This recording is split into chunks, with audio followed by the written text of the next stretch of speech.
L'invité du matin,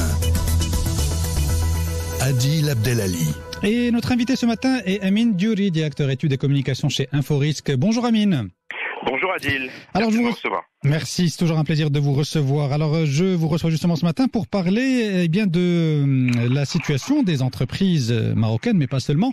Nous allons parler d'abord de cette étude Inforisque Dun & Bradstreet relative aux défaillances d'entreprises dans le monde.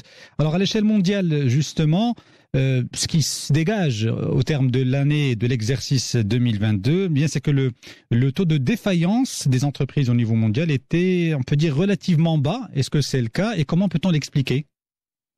Oui, effectivement, on a constaté que, alors déjà, il faut comprendre une chose, c'est que l'échantillon qui a été utilisé par Dun & Bradstreet et Inforisque, puisqu'il y a une partie Maroc dans cette étude monde, c'est plus de 43 pays. Donc, on peut avoir comme ça un panorama global. Et effectivement, ce qui nous ressort, c'est qu'entre 2020 et 2021, il y a eu une légère baisse des défaillances d'entreprises, mais encore plus importante depuis 2019.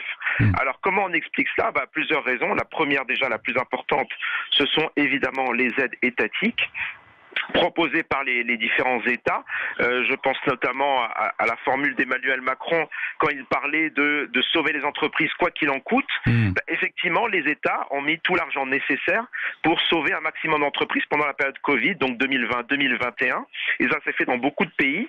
Et un chiffre pour justement illustrer ce fait, c'est que les États ont consacré près d'un tiers de leur PIB en moyenne en 2021 pour sauver les entreprises, contre à peine 3% en 2008 lors de la dernière crise financière. Donc on voit bien vraiment que les États ont mis le paquet là-dessus. Alors vous l'avez dit, ce qui explique cette baisse. Oui, alors vous l'avez dit, l'étude a concerné 43 pays et effectivement les constats, et c'est tout à fait naturel, diffèrent d'un pays à l'autre. Certains pays ont enregistré des baisses en termes de défaillance d'entreprise, alors que d'autres, à l'instar du Maroc, ont affiché des taux en hausse. Comment peut-on expliquer ces différences entre pays ? Alors, dans le cas du Maroc particulièrement, puisque le Maroc a connu une hausse de 59% par rapport à 2020, ce qui diffère du reste du monde, il faut dire les choses telles qu'elles sont, mais il y a une raison très simple à ça. C'est qu'effectivement, au Maroc, notre politique étatique, notre politique d'aide aux entreprises s'est terminée fin 2020, on va dire, premier semestre 2021, avec la poursuite des aides d'Aman jusqu'à la fin du premier semestre 2021, mais l'essentiel des prêts avait été accordé en 2020.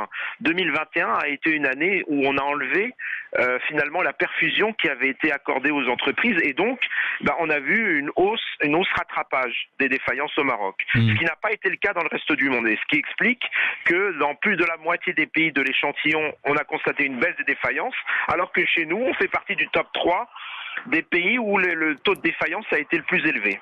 Alors, est-ce qu'il aurait fallu appliquer justement cette politique du quoi qu'il en coûte et de la poursuivre jusqu'en 2021 ? Est-ce que ça aurait eu un impact significatif, selon vous, sur les défaillances d'entreprises au Maroc ? Alors, deux choses. Pour moi, déjà, il faut avoir la possibilité de le faire. Il se trouve que nous avions déjà, avant le début de la crise Covid, des déficits budgétaires publics qui sont relativement importants, une dette. Voilà, on avait utilisé quasiment toutes nos ressources. Après, on peut parler aussi des recettes fiscales qui n'étaient pas suffisantes, mais il fallait élargir l'assiette fiscale. Il y a toute la politique fiscale derrière tout ça. Mais voilà, on ne change pas tout en une année. Ça prend du temps. Il faut mettre en place ces réformes. Mais voilà, on ne pouvait simplement pas continuer. Il faut être réaliste sur le fait. On ne pouvait pas simplement continuer. La deuxième chose, c'est si on avait continué, qu'est-ce qui se serait passé ? Dans beaucoup de pays, aujourd'hui, on va bientôt enlever les perfusions. 2022, c'est effectivement une année où on attend une hausse des défaillances d'entreprises un peu partout dans le monde parce que les États vont commencer à enlever les perfusions. Et qu'est-ce qui va rester de tout ça ? Beaucoup d'entreprises auront survécu grâce à ces aides, mais il y aura aussi des entreprises zombies, des entreprises qui auraient été moribondes sans ces aides et qui seraient peut-être certainement mortes pendant la crise.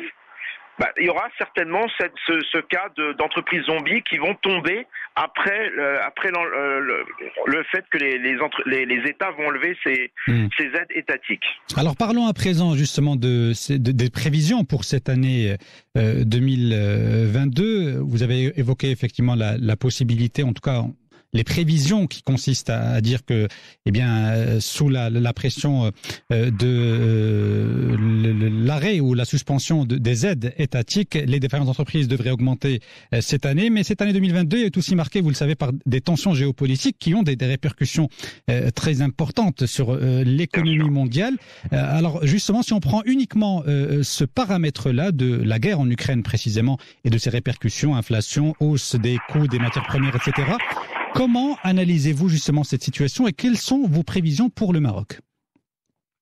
Alors, je vous dirais très franchement, l'année 2022 est une année au risque. Effectivement, vous avez évoqué la situation géopolitique, notamment la guerre entre la Russie et l'Ukraine, mais il n'y a pas que ça. La reprise du Covid, dans un pays stratégique comme la Chine, qui a bloqué un port comme Shanghai il y a encore quelques temps, qui a freiné le fret maritime mondial.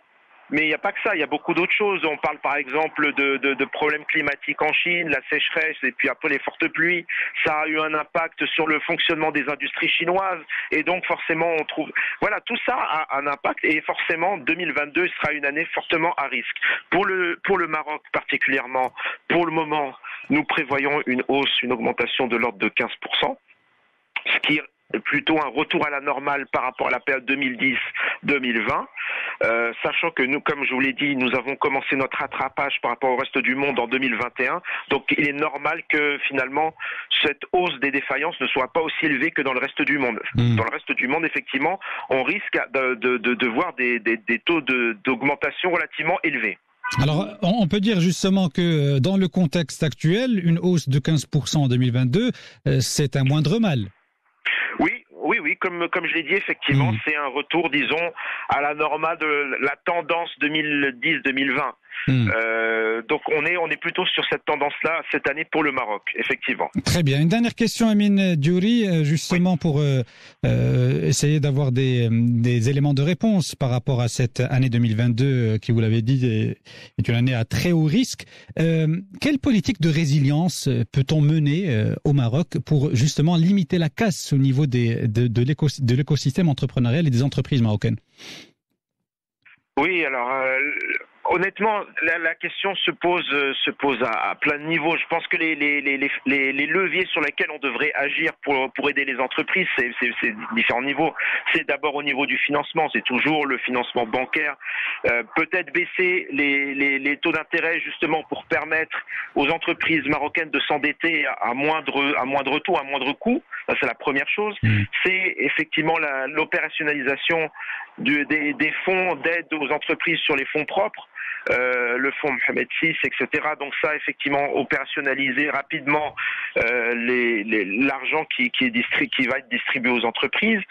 C'est effectivement aider les entreprises d'un point de vue fiscal, parce qu'on le voit aujourd'hui avec le contexte géopolitique et mondial qui fait que le coût des intrants, des matières premières pour les entreprises devient de plus en plus élevé. Donc il faut les aider en contrepartie avec une politique fiscale qui diminue effectivement le coût fiscal de l'entreprise, justement afin de compenser en partie le coût de l'augmentation des intrants.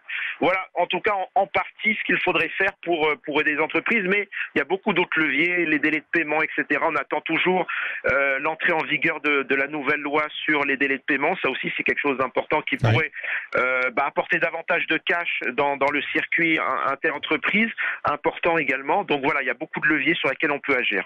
Eh bien, écoutez, on verra quelles sont les mesures qui seront prises dans l'immédiat ou sur le court moyen terme pour justement amener une certaine forme de résilience dans le contexte actuel. Amine Diouri, je rappelle que vous êtes directeur études et communications chez Inforisque. Merci beaucoup d'avoir répondu à nos questions. C'est fait avec plaisir. Merci beaucoup.